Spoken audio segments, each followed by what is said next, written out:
Hey, thanks for checking out my channel. I'm John Stark from MikeTheMovieGuy.com, and this is a review of The Good Nurse on Netflix. It's a Netflix original, or they bought it. I don't know, but it's on Netflix. I'm a blind film critic, so I watch this film with audio description. If you don't know what audio description is, it's that thing that lets us know what's happening as blind people when basically everything is happening in the film. Like if it's not explicitly told to us through dialogue, that's where audio description comes into play. So the quiet moments for you are usually moments where somebody is saying something like, Bill has entered the room, and he walks over to Jennifer and sits down at the table, and so on and so forth. So, The Good Nurse is a quiet film. So, obviously it has a lot of audio description. Not really, because it's also kind of a simple film. It's an interesting film because I went into it thinking it was going to be something that it wasn't, that it ended up not being. It's a film that's based on a real-life case. Charlie, played by Eddie Redmayne, is a nurse who was implicated in hundreds of patient murders. And this is the film of sort of how they caught him. And Jessica Chastain is actually the titular character, although I guess you could say that Eddie Redmayne's Charlie is sort of like the haha, like we're using it ironically character. But at the end they clarify which one was the good nurse. So they weren't trying to do it in a funny haha way. They were taking it seriously and saying, oh no, Jessica Chastain was the one who stood up for justice. And it is directed from the same guy who has been reviving Mads Mikkelsen in films like Another Round and A Hunt, and he also did the film Hijacking. So films you might not have seen, but all films that are well regarded. So coming into this, I knew he was directing, an American film, and this would be interesting to see him in a different element. How is he going to do this film with two big Academy Award winners? And I was just kind of bored, which was very odd.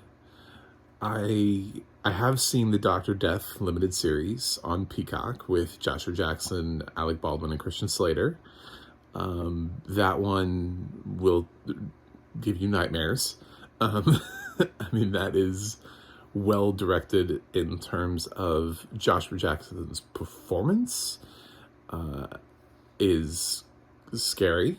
The way the doctors describe things, the surgery scenes that he's performing, everything in that film, everything in that series is designed to scare you. This one is just a lot quieter in every way. I felt like there were a lot of really quiet conversations, just a lot of sort of the way like he was trying to capture real life. I even noticed that sometimes I was like, is there a score? Like, I know that there is a score, and it's very light. It's not the kind of score that comes in, and it's not a bombastic score. It's almost non-existent at times. It just kind of lets things sit. Like, what you've signed up for is to sit and just watch two people talk. And it's a lot of that. And it's 2 hours of that. And it's mostly not, it's not mostly going through him killing one after one after one after one. It's not a murder movie. This film is rated R for language. There was one scene where he was cleaning a corpse that was naked. I don't know how naked, so I would say that. But otherwise, it's just kind of language and maybe thematic material, just this kind of stuff that they're talking about. Might not want to watch with your kids, but this is a really, really soft R rating.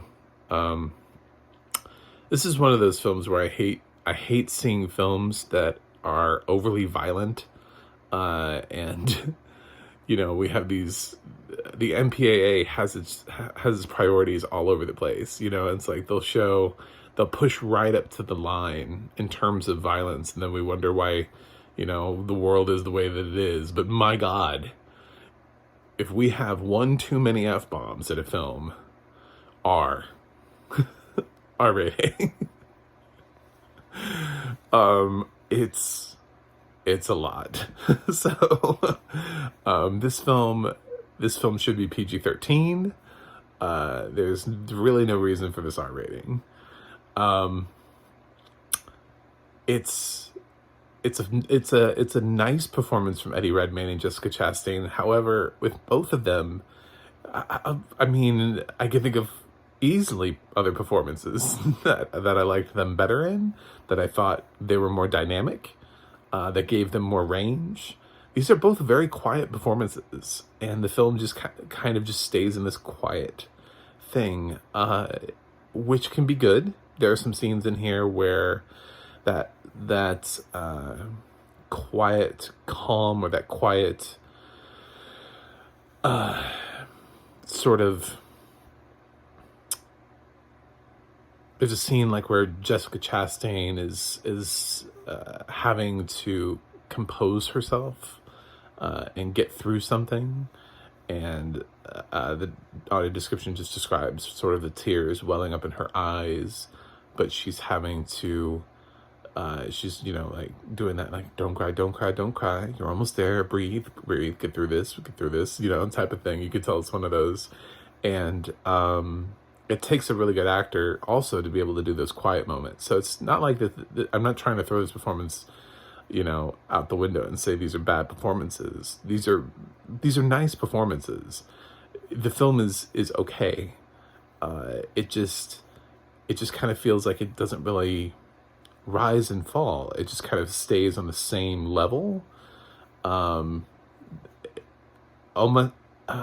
so that when it does maybe rise, there's a couple of times when Charlie towards the end exhibits some emotion, because for the most part he's just very level throughout the whole thing, very chill.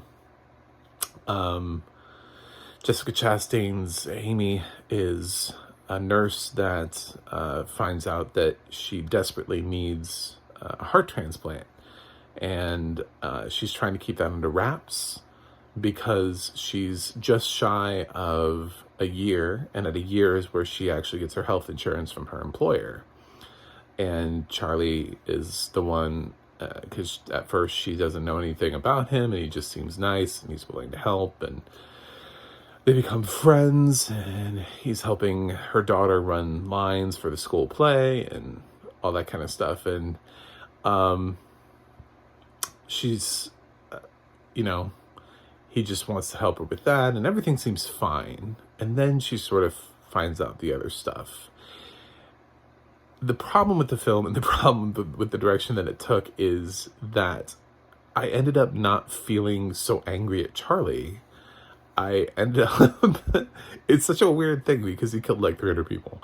So, which is insane. You think you'd be like appalled. I was more appalled at the process by which the hospital allows him to stay.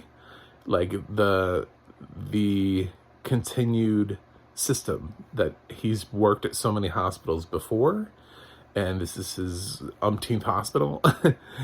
And he has no problem getting work right after this. And it's like, there should be a system in place. It's the same thing that happened in Dr. Death. They just keep bouncing around. And that is the scarier thing to me isn't that one person did this. The scarier thing to me is that there is a lack of any sort of accountability within these hospital systems when you see these cases. that just allow these doctors and nurses to bounce around and accumulate that many deaths. If they had caught it at just the one hospital, and been willing to stand up and say, yep, we got him, sorry, we didn't know we had a bad nurse here, but here he is, and then hand him over to the police, think about how many lives could have been saved. So who's the real monster? You know, the ones that are trying to avoid the lawsuits, or the guy that is mentally ill and disturbed and killing people? It's kind of even when you think about it. If that first hospital had done something, his kill count would have been a lot lower. He wouldn't have been passed on from hospital to hospital and gotten up into the hundreds. So, yeah, I was just more appalled at that system than anything else. I don't know. I don't know what else to tell you. I was a little bored. It's a little quiet. The performances are fine, but they're not amazing. That's what happens when you get Jessica Chastain and Eddie Redmayne, who already have performances, but it's okay. I just think there are better films to watch right now. So I can understand why this one is just kind of why this is a late October release for Netflix. I think they picked this up thinking maybe it would have an Oscar chance, and then enough people watched it and they were like, nah, I don't think so. So that's what this film is. Anyway, like I said, the audio description is fine. There's really, it's not a complicated film to describe. It's a lot of conversations back and forth. You would think that it would be more, but really there's not. It's actually fairly normal. There's not like a lot of intricate details, or he's not stalking around killing people. It's not a scary movie. It's not a horror movie. He's not constantly like lurking in the background with a knife. So it's really quiet, almost too quiet. For me, it was too quiet, and too long. At only 2 hours, by the way. But man, I felt that runtime, and that's not a good sign, because 2 hours is a perfectly acceptable runtime for a film. But when you feel the runtime at 2 hours, it's just not a great sign. So I'm gonna go. I'm gonna give The Good Nurse a C+. So that's The Good Nurse on Netflix. And if you've stayed this long, you must like me a little bit. I'm trying to get to 100 this year, so I need more subscribers. And you could be one of those. You could be one of the lucky ones. You just have to click subscribe and help get me there. I also have a website, macthemovieguy.com. I have a Twitter, @macthemovieguy. There's the audio description project, adp.acb.org. It'll let you know what has audio description and where you can watch it. And there's the adna.org. That's the adna.org. It's a great resource if you want to know who's narrating the shows and movies that you watch. Anyway, that's it for me today. Thank you for checking me out. I gotta go review something else, but I will see you on the other side.